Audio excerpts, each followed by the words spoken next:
sure you're not doing something just because somebody said that you couldn't. Make sure you're not trying to prove a point to somebody, and that this is truly something you want to do, and that it's passion, not just to prove people wrong. Because at the end of the day, you're the one hurting, killing yourself slowly, trying to prove them wrong. You're the one that have any time in the day to even think about yourself, to even relax, to even spend time with your family. And they out here living life. You're the one stressed and depressed about trying to please another human being. Okay? Make sure you want to do something because God told you to do it, or that He gave you permission to do it. Make sure that the way you go about it is a godly way. Make sure that whatever plan you execute and whoever you plan to or involve in this plan, that you got approval from God, or you heard from God when you pursued Him in prayer. However many times that takes. And if you didn't receive an answer right away, you got to keep going. It's not always going to be a physical sign. It's not always going to be some big thing. Somebody knocked on your door and say, hey, God wants you to do this, this, and that. Okay? And when you get tested, don't let it destroy you. Don't let it knock you off your path. Don't say you truly believe God is telling you to do this when you haven't even heard directly from Him about it. Just because you want it so badly, don't try to make it up that God told you to do this. And don't try to do things on your own way, and deny help that God has sent you either. Help could be a part-time job or going back to school. Get off your high horse. If you need help, you need help. Take it. You're going to make it harder for yourself. You're going to waste unnecessary money and time. It's going to take you twice as long to get where you're trying to go. So just evaluate your intentions. Is it for your pleasure and enjoyment, or is it for the kingdom of God? Is it just for money for you to enjoy, or are you going to be helping people with that money? Are you going to be giving your 10%? Are you going to be giving your business back to Him? Are you going to be saving souls with this business? Are you going to be witnessing to people, charity, whatever? And again, just make sure that you're still enjoying life and enjoying that passion, and that it hasn't become a thorn in your side. Make sure that you're not missing out on other opportunities that could possibly benefit you in the future because you're so one-track minded. Don't miss out on things that could even benefit the passion and get you closer to the goal because you're too stubborn. Even if He's telling you to just sit and be still for a minute or be patient, you got to do that. You got to do that. You can't keep doing stuff on your own, trying to figure it out on your own. It's not going to work. Make sure you're not neglecting yourself or your health or your family in the meantime. Sometimes you actually need to be still and do nothing because He's working some things out. And you got to be able to trust that as well.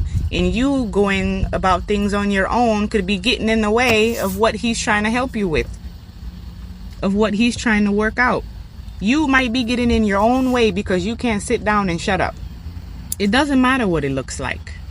It doesn't matter if time is running out. It doesn't matter what it looks like to you.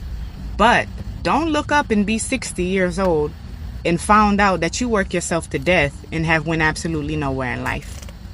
Don't miss out on living in abundance and still having fun and enjoying your friends and family because you're pursuing something that is actually tearing you apart.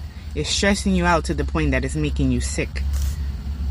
Doing anything means necessary to complete a goal and get where you gotta go, no matter what, even if it's ungodly.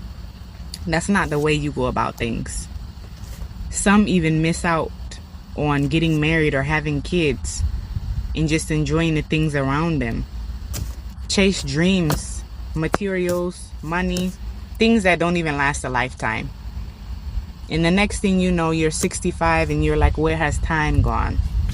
Ain't nothing wrong with a little hustle, nothing wrong with that. But when it's to that extreme to where you can't see nothing else in front of you and you've made that hustle or passion your God and it's controlling you and it's running your life and making you miserable and it's making you lose money, lose trust, it's making you sad, it's making you miss out on great things in life, making you hate life, it's making your family miss you.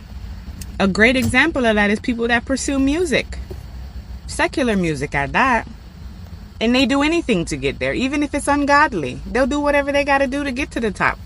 And still empty inside. Still unfulfilled. But have all the money. If you can't eat and can't sleep until you do this one specific thing, and you got to do things that are unholy to get there, some people don't accept certain jobs or opportunities because they don't want to do nothing but that one thing, and they skip out on responsibilities.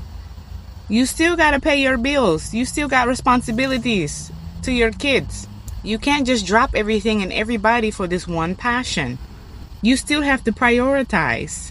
You can't kick your family to the side for a passion, to the point where you don't even take other people's wisdom and advice about the situation. You won't even hear nobody out. They might be telling you something that could help you, but you're too stubborn. Sometimes you need to stop and take a breath and recalibrate and go to God about the plan. Make sure you're still on track. You know what I'm saying? Make sure He's still included in this. Make sure you're going about it correctly. Your passion shouldn't be a burden. Don't be that person that life has passed by. There's so much more to life than just chasing something forever. And remember, millionaires don't just have one thing going on, just one passion and one talent. So if you only have this one thing that you think you was born to do, and you don't have nothing else, and you a one-trick pony, you're already going about this the wrong way if you're trying to get to the millions. And more than likely, every millionaire has had some type of side job or just done a job that they hated to get where they gotta go.